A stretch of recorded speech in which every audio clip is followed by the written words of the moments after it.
Hello and welcome to Top Notch Science Episode 7. I'm your host Joe Blazak, and today we're going to go over some news from the University of Manchester in England. Now there they've shown that a graphene-based membrane is impermeable to all gases and liquids.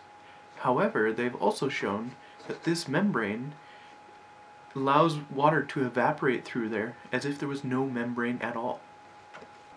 Now the creators haven't offered any immediate ideas as to applications for these membranes, but it's hard to imagine that they won't find some sort of use in the design of filter membranes, or other types of membranes, or really anywhere where you want to separate water and isolate it. To start off, what is graphene? Graphene is a wonder material that was discovered just a few years ago, and it has some of the most amazing properties we've ever seen. It is the strongest material in the known universe, and it's also the strongest material ever measured.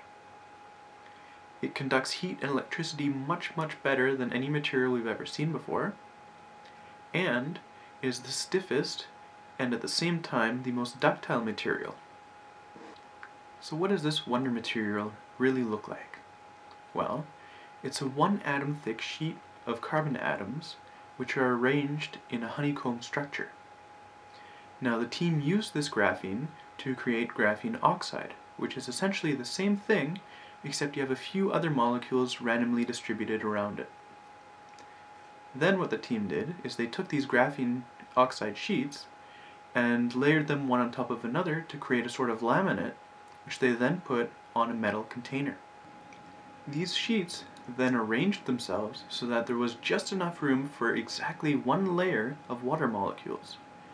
And if another molecule tried to go through there, due to low humidity, the layers would actually shrink together, or the other molecules would be blocked by water molecules, so they wouldn't be allowed through.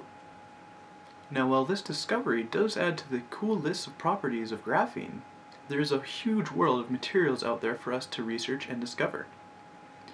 Most of the materials research is dedicated towards discovering devices that are faster, better, and more efficient. So who knows what we'll find next? That's it for today's episode. You can expect the next episode on Monday.